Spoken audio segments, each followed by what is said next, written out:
They laughed the moment they saw the cabin, not a polite laugh, the kind that spreads, stops people in their tracks, and makes them point. From the road, it looked wrong. The roof folded inward, the walls seemed swallowed by themselves, like the house had been turned upside down and abandoned on the prairie, and around it, a silent ring of hay, as if someone believed straw could stand against the sky. Eli Harper stood inside the ring the day the laughter began, hands tucked into his worn coat, palms warm against his hips. He watched the men on the road, the women with their shawls, the neighbors with their children, faces that were open and curious and quick to scoff. He did not move at first. There was a small satisfaction in being the odd shape in a world that prized straight corners. Eli measured things by feeling the land more than naming it. The prairie taught him weight by the way snow layered on fence posts, taught him wind by the pattern of bent grass. He had noticed, across seasons, how the wind came for corners. It took hold there like a dog at a gate and found purchase in angles. An inward slope, an inverted profile, put less of a lip for the wind to seize. That, together with a ring of damp, heavy hay pressed and settled, would steer the wind's anger into rolling and sighing, rather than smashing. Jonah Harper was all motion, a man built to lift and haul without wasting breath on why. He tightened his gloves, a grin fixed under the rim of his cap, and laughed with the others when the jokes came. He liked the noise of it, people, sound, the shudder of talk. But he also shouldered the first bale like he had carried sons and wood before it. Where Eli measured, Jonah made. Where Eli sketched with his eye, Jonah did it with his back. They had always filled that pairing, one tending the quiet mathematics of living, the other setting the measures into motion. Ash stood just beyond them, the mule's breath making small clouds in the cold air, ears twitching at the laughter and the distant caw of a crow. Ash accepted the mockery in the same way he accepted a new load, without argument. "You've built yourself an upturned hut," Marcus Hale called across the road, the grin curling around his pipe. "A house gone wrong. You mean to start a rumor with that roof?" Jonah barked a laugh and swung a rope. "It keeps the bird droppings out better than the usual," he answered, and the sound of his voice was a deflection as much as it was jest. Eli allowed the exchange to pass like weather. He had wanted their cabin to be odd. He had wanted it to be small and economical and to show, plainly, an answer to a stubborn question: how to stay warm when the wind has nowhere else to go but through you. They chose their plot at the lip of a small rise, where the earth made a gesture of protection and the prairie's expanse opened like an ocean. The cabin itself was not an engineering marvel. It was practical and low, built close to the ground, with beams hewn from the cedar that grew in a north pocket of trees. The roof sloped inward in a deliberate way, shallow eaves bent toward the center, so that when snow slid off, if it did, it would gather at the foot of the walls in softer fields rather than rivet into sharp drifts. Inside, the ceiling felt small and safe. Even before the hay ring was laid, a visitor could feel, without necessarily naming it, that the place resisted the wind differently. Eli had shown the idea to Jonah in winter months before, tracing invisible arcs in the snow with a stick, saying quietly, "Give it a lip that the wind can't grip and the wind will move along." They worked in late afternoons when the light came long and the cold kept a certain honesty. Jonah hauled bales 2 at a time, strapping them into place, the straw rubbing and showering them with dust. Eli set them in a band, elbows deep in the gaps, pressing and tucking until the ring grew firm. They packed the spaces with smaller clippings and tamped them down where the wind might find a seam. Neighbors passing by raised eyebrows and supplied nicknames: the upside-down house, the bowl, the miller's folly. A boy from the town called it the cap of hay and made a stick-figure joke of it. Ridicule has a way of condensing into shorthand. Soon everyone had their phrase. The first real cold came quietly, a sentence of frost that told no one it was the start. Snow fell thin and then thickened, but it was the wind that tested them. That first night the Harper's chimney spat a straight, unbent column of smoke, not a knotted, twisted swirl. The stove inhaled and exhaled with less company of wood. Inside the hay ring the air held steadier. The brothers kept the door closed except to fetch a log or to tend Ash. Jonah slept near the stove and kept the doormat pulled over the threshold when he woke to check the embers. Eli walked the inside of his circle in the pale dawn and laid his palm flat against the outer hay. It was cold, but not a bite. The hay took the blow and murmured back like an agreed-on secret. "You see?" Jonah said to the mule once, as if Ash were the town council. The mule chewed his hay, indifferent. They did not make a spectacle of their small victory. They did not parade it through the market. They let the thing be a quietly observable fact. The stove used less wood. That was proof enough for them. After that first storm, the laughter thinned. Curiosity replaced ridicule like the slow thaw of spring resolving the edge of ice. Mrs. Calder, who lived 3 doors down, came by with a stern face softened by a loaf of bread tucked under her arm. "Your stove hardly needed half the black wood we burn," she told them, rubbing her hands. Thomas Calder stood behind her, cheeks red, looking more like a man who had been corrected by observation than one who had learned in theory. These small admissions, given in the hush between clink of cups and the warming of knuckles, were the town's true currency. Marcus Hale still teased. He opened his mouth to say something sharp at least once, but the remark fell and found no purchase where the hay had changed how the wind spoke in that place.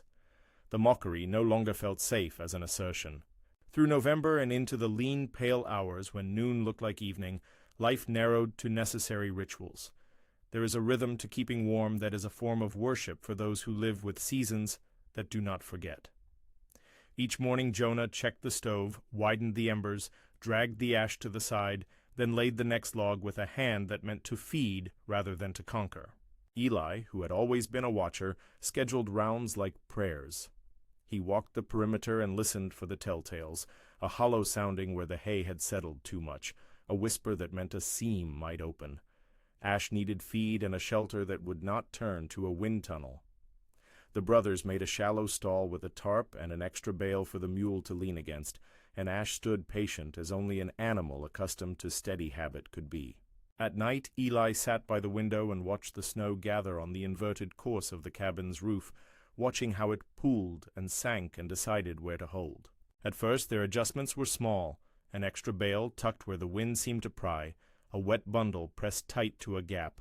They learned to watch the way the wind came, an angle, a returning gust, a constant thin knife of air that sought a point to tear. Hay, when stacked and tamped, muffled and distracted. It did not stop the wind so much as ask the wind to do something else, to curve, to roll, to lay flat. Shapes teach the wind. A circle, a low lip, a firmness of weight. They were small teachings, but tenacious. Jonah's hands developed new maps. He knew which places left a cavity that would invite mischief from the weather. He could feel under his gloves when a bale was set wrong and would whisper and shift if he did not correct it. There is pride in craft that does not try to dress itself as genius. Eli kept the quiet pride, and Jonah kept the satisfaction of things that bore up under motion. The townspeople began to show up on practical errands and stay to ask questions. Mrs. Calder brought extra stew for the brothers more than once. Thomas stood with his hat off in the doorway as if inspecting honors. They came not to laugh but to understand. They came to step inside the ring and feel how the world softened. Marcus Hale, whose voice had earlier cut like pipe iron, came one morning with a broken boot and an expression that was halfway apology. He had come a long way in his behavior, betraying the slow movements of a man unready to admit he had misjudged something. When he set his good elbow against the doorframe and watched the stove, he did not make a joke. He asked simply, "Do you ever get water in behind them when it freezes?" "We've seen it happen," Eli said, "but it's a matter of tending. You can't leave them to grow hollow on you. You refill the low spots. You don't let the drift build too high where it meets the walls, and you watch the door." It was practical language for practical care. Eli never spoke as if he had invented the world. He spoke in possibilities. You watch, you mend, you adjust. Marcus's shoulders dropped a little, the muscle of pride loosening. He took the information like a man who had been given a map to a place he had not thought he needed to go. Winter deepened in a way the town had been warned of in the old talk of neighbors, but had not wholly believed. It came with long teeth, long winds that tried first one thing and then another, testing low defenses and cornered entrances. The hay ring did not give miracles. There were nights they saw the spray of snow drift in across the yard and lay at the lip of the bales, a quiet white horizon around their lives. There were mornings they had to force the door, sweating steam as the outside frozen breath formed a frosting on the inner threshold. The stove sometimes seemed to breathe too slowly, its belly settling like an old animal. Once the chimney hissed and paused and sputtered as ice grew at the throat of the flue. They learned to desert certain assumptions, that a ring would make them immune or that a single bale might last a season without attention. The hay walls were a buffer and a strategy, not a Sabbath. On a late afternoon, when the sky had already congealed into a soft, threatening slate, the worst of the storms arrived. It did not begin as an angry blow so much as a consolidation of sound. The wind's voice layered and grew, shifting from conversation to chorus. It arrived with the particular smell of frost and wool and distant water made hard. Snow came in sheets and then in a furnace-like relentless that ate horizon. The brothers battened with the kind of economies they had developed, extra wood stacked near the stove, the doormat drawn tight, an inner brace across the door to resist the wind pushing from without. They tied smaller bales in place with rope and piled two in front of the kitchen window in a shallow V, not because it would stop the wind, but to distract it from the weakest seam. That night the hay ring took the brunt of it. Where bales had been tucked tight, they binched and leaned into one another with a groaning softness, like a living thing compressing. The snow came at the ring, hugged it, crept into gaps and dissolved into icy clutches. The outer surface froze into a shell, a crust that glittered like thin glass. Inside, the air thickened. The stove worked hard, and it would have needed more wood than usual if it were not for the shape of things. Within the circle, the wind's bite changed to a constant pressuring patient. The brothers counted the hours by the sounds, the hiss of blown snow against packed straw, the settling thump when the storm changed angle, the soft complaint of Ash shifting his weight on the extra bale. They did not speak much. There was no theatricality in their care. Their conversation was a string of small actions. A log added, a strip of cloth tucked, a pan set to catch a small leak. Words were for when the world allowed them, and that night it allowed them few. At one point the stove went thin of heat, the embers dimming to cold gray that is harder to coax than a day-old flame. Jonah went to the chimney to check the flue and came back with soot on his palms and a face that had an expression between concern and calculation. They debated briefly whether to go outside and fuss with something that might have to be left to the mercy of the weather.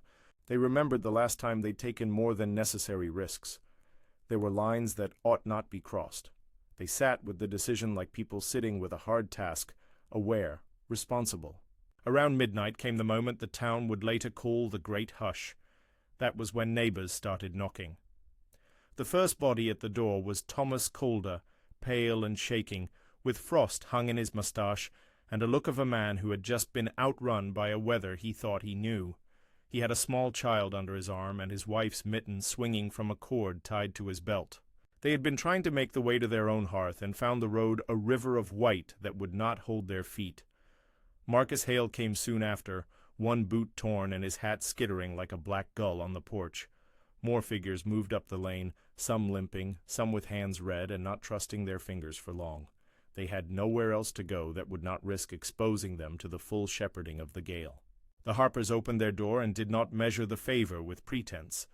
Eli stood in the doorway and watched them arrive, his shape a small, dark thing against the light of the stove.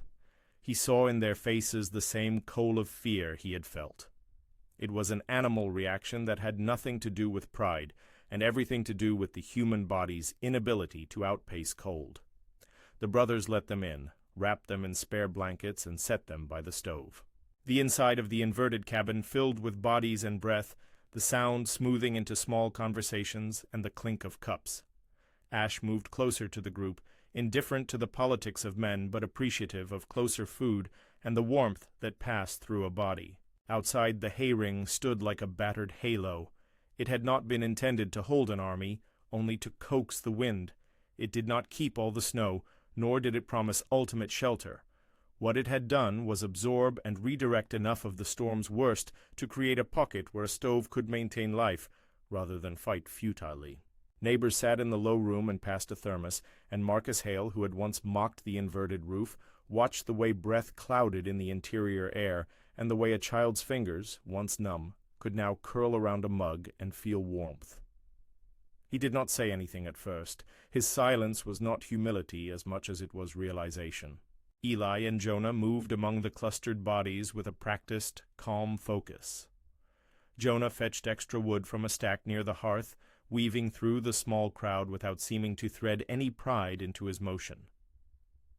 Eli handed out dry socks and carried a pan to catch a leak at the eaves, small, necessary things. They did not puff themselves up like heroes. They had, in their starting purpose, built a place that made a choice, to work with the way the wind moved rather than challenge it.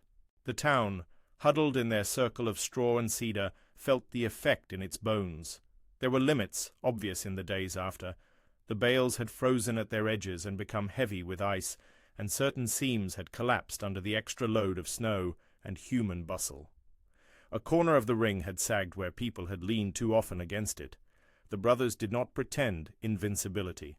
They spent the clear, brittle day after the storm re-tamping and retucking, explaining and showing with deliberate hands what was necessary. Press where it was loose, refill where it had been hollowed, move a bale to take the strain of a drift. The conversations were practical and modest. "It won't hold forever if you leave it," Eli told a man from the town, a quiet admonition meant to keep the new respect honest. "Everything like that needs tending." Within weeks, other houses on the rise had their own adaptations. Not all copied the inverted roof. Some adopted only the outer ring, or made low hedges of straw around lean-tos. There was no mimicry so much as a reprisal of the idea, a shape that asks the wind to do a different thing, and a body willing to keep that shape in working order. Marcus Hale made a low wall of bales at his north-facing shed, and once watched the wind sweep to its corner and sigh away. Mrs. Calder left main doors propped and set blankets outside for travelers, the way one leaves an extra loaf at a neighbor's gate. The town began to teach the method in a way the field teaches new grass, passed hand to hand, observed and tried, amended if it failed. As seasons turned, the inverted cabin and its hay ring settled into story. Children were told, not as a children's fable, but as a practical parable, that sometimes an odd idea is only odd until it sees a use. They told it in the way they'd tell about an old stove that seems to keep the kitchen warm no matter what, or about an orchard that blooms earlier because someone paid attention to wind patterns. The Harper's home was no longer just a curiosity, it became an example, a thing to be considered when the weather came heavy. Younger hands, sons and daughters of neighbors, some of them already more familiar with the internet of town talk than the ground, came by in late summer and learned not by lecture but by doing, stacking a bale, tucking a seam, watching what happens when the wind learns a new vocabulary. Eli aged in a way that matched his manner. Quieter years gave lines to his face, but did not hollow him.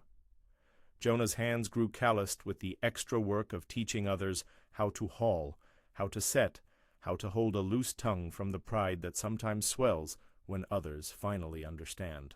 Ash saw his years end peacefully, lying in the shelter of straw and close to the hearth, his breathing a slow punctuation in the room that had learned to accept the world's weather.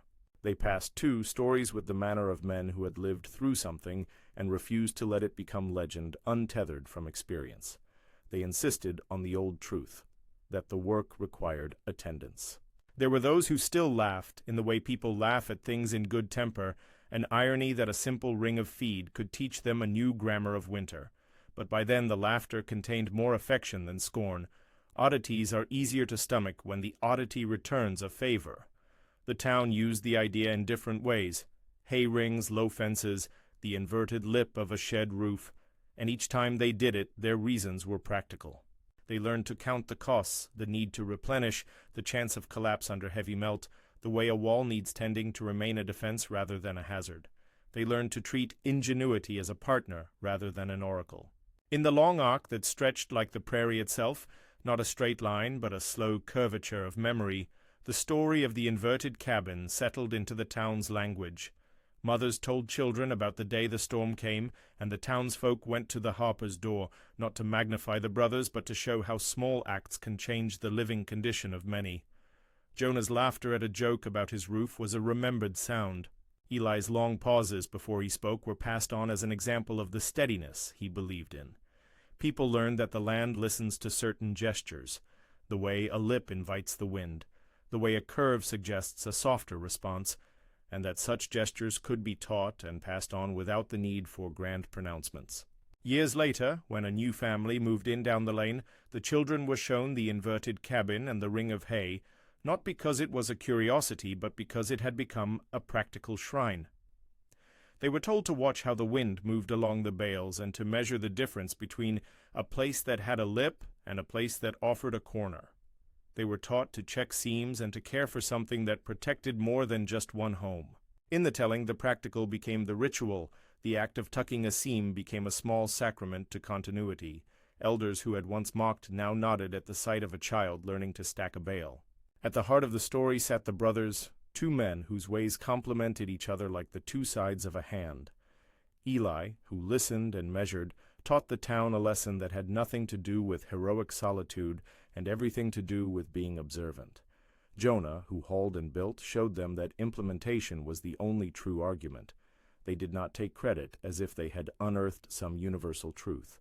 They took it as a practical thing that fit the place and its peculiarities. There were winters when the ring needed more attention than the men could spare, and there were others when it stood with only occasional fuss. The method never promised miracles. It only promised that if you tended it, it could change how the wind met you. People began to speak of the inverted cabin with a tone that had somewhere learned humility. They said it saved them the first night of the great blow. They admitted it did not save them from everything. They told of the night when a child's fingers thawed at the stove and how a mule slept at the feet of men who once mocked what he could not read. They told of small repairs that held for years and of the care that had to be given for that care to repay them. The final telling, as seasons tumbled one into another, held a simple truth. Shape matters. The town found that a low curve and the weight of simple things could turn a force away from its most destructive intent. Winds prefer a purchase. Give them fewer edges and they find themselves pushed along. The inverted roof of the Harper's cabin and the ring of compacted hay did not promise invincibility. They promised a change in the wind's conversation with the land, a redirection that allowed stoves to be more generous and neighbors to be more willing to step inside. On quieter nights now, when the wind is only a memory and the moon presses thin and bright, old men walk the lane and prattle about the day the brothers were mocked. They do so with a smile that keeps some of the old teasing, but now folds in gratitude. Children learn to wrap a blanket and to hold a mug so that it warms their palms better. The inverted cabin stands as part of a landscape that has learned to talk back. If you appreciate clever, low-tech survival ideas, like and subscribe to hear more stories like this. Years pass and the story continues its slow work in the town's bones. The ring becomes a formal part of winter preparation for some families, an informal hedge for others. People who once depended on brittle certainties learn to favor shapes that ask the weather to change its manner. The technique spreads not because one man demanded it, but because the practice was visible, useful, and mutable. Children grow up seeing hay loops around sheds and small inverted lips on roofs as ordinary. They are normal in that way. What once made a village laugh becomes, by the measure of seasons, common sense. There is a last quiet scene that townspeople recall with the tenderness of those who have seen the best and worst of nature. It is a late spring evening when melting snow has gathered into new streams and kestrels ride warm thermals. Eli sits on a low bench outside the cabin, fingers finding the grooves of a plank with the ease of a man who has worked with wood and hay for decades. Jonah comes out with a small cup of coffee and a look across the land that is soft and easy. They sit and watch the fields where new green begins to show, where the old ring of hay has given way to new fences and to hedgerows, tended in cautious respect. Marcus Hale comes down the lane and nods, and the wave between them of acknowledgment needs no ceremony. "What did you ever say to the wind, Eli?" Jonah asks after a time, not in mockery but in the steady humor of a man who knows how small questions hold large histories. Eli considers the arc of the roof and the ring, a shape that had changed more than the weather. "I didn't speak," he says finally. "I just set things so the wind had to choose a kinder way to pass." They both laugh then, because it is the right kind of response, a small, honest sound in a place that has learned a lot by the measure of its winters. Winter likes corners, the town would later tell anyone who asked. It finds them and takes hold. Give winter less to grip, and you will find that it less often chooses to tear things down. The Harpers' inverted cabin and its ring of hay never stood as a miracle.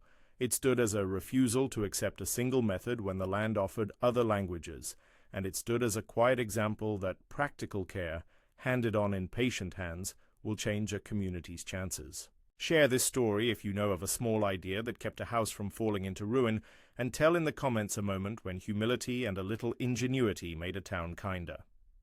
The Harpers' cabin remains, low to the ground and slightly askew to the eye, a reminder that sometimes an odd shape is only a different way of listening, and that listening can at times keep a family warm.